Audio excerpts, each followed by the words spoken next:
How you doing, guys? We're back with another beer review. This is an interesting one. Something I never thought I'd actually get to try. This was brought to me by my brother. He and my father were, I think, out to a gun show today. I can't remember what the fuck they were doing. Uh, but they came back. They were coming back, and they stopped at an NSLC in, I want to say, Lower Sackville or Sackville or someplace like that. At any rate, they just poked around, and my brother saw some cans of this stuff, and he picked one out and gave it to me. So thanks to him.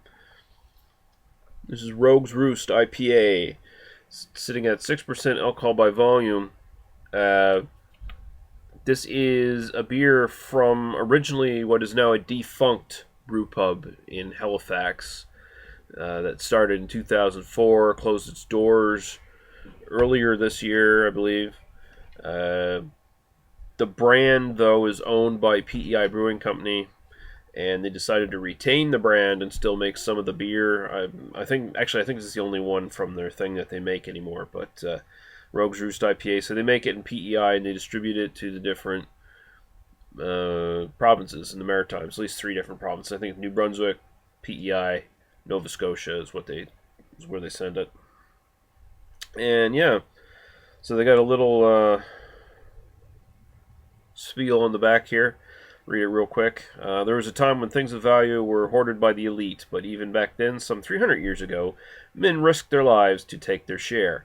Adventurous rogues who evaded the crown, discovering hideouts like Nova Scotia's Rogues Roost Cove, their deeds becoming stories and legend. The treasure you're holding carries on this tradition. I'm not going to tell you what's in it. Well, it says English malts, UK hops, English ale yeast. I say it's a traditional IPA, and apparently stands out just like history's legendary rogues. So yeah, essentially the little story on the back there, and I guess the story that they got the name for the pub and everything, Rogues Roost, was one of these famous little inlets or coves or other various locations around the coastline of maritime provinces that was a place for pirates to hide their treasure or just hide out in general while they were being hunted down by privateers and others such, and the Royal Navy and things like that, I guess. So, yeah, so that's the whole thing behind it. I like that can, man. It's very, very simple, looks very nice.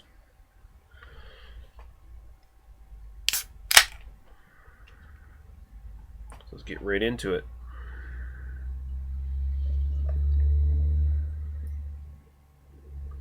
So I have no idea if this tastes anything like the original Rogues Roost IPA, which was actually brewed in Halifax. I'm guessing probably not. Well, it might be fairly close, but I'm guessing it's not the exact same kind of thing. Especially off tap, of course. And Rogues Roost, the actual place, had like a red ale, a cream ale, a raspberry wheat. I think they had a Russian Imperial Stout, a porter, and some other various things that were seasonals. So they had a neat little lineup. So she's looks unfiltered.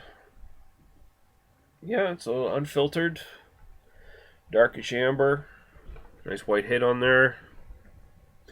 So we'll go right to the aroma.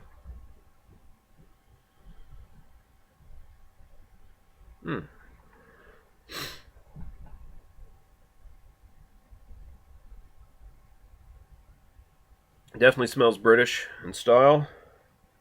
Getting a lot of nice little toffee-ish caramel malt in there.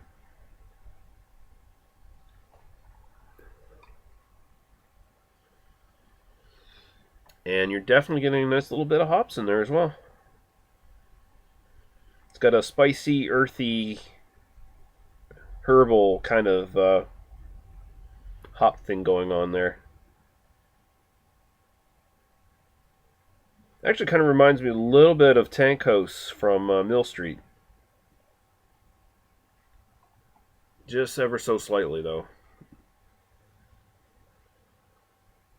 Because Tank House has kind of a spicy hop kick to it. It smells very good. Alright, cheers. We'll go right to the taste.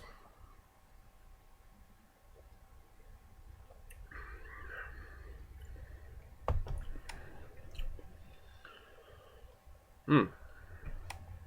Sure doesn't taste like Tank House.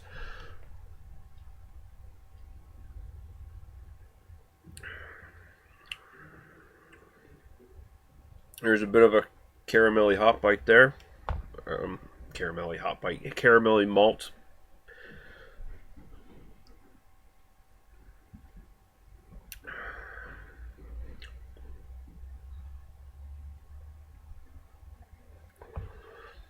The hops are not bad. Very herbal and kind of spicy tinge to it. Very drying on the back. Can't really give you particularly distinct flavor notes on what the hops taste like. It's very herbal, very minerally to a certain degree. Sort of, within this range of your Fuggles and uh, UK Golding. It's not bad. Um, I don't know if there's enough malt in there to back that up, especially if it's going to be more of a traditional style um, English IPA. Uh,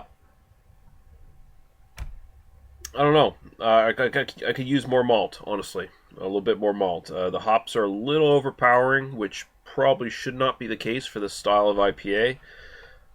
So it seems like they're favoring a more modern IPA audience than they would be if they were just strictly going for what a traditional IPA would probably taste like. But it's fairly well put together. It just needs a bit more malt, I think, because I don't think I could. I don't think I could drink more than two. Actually, I probably wouldn't even drink more than one, honestly.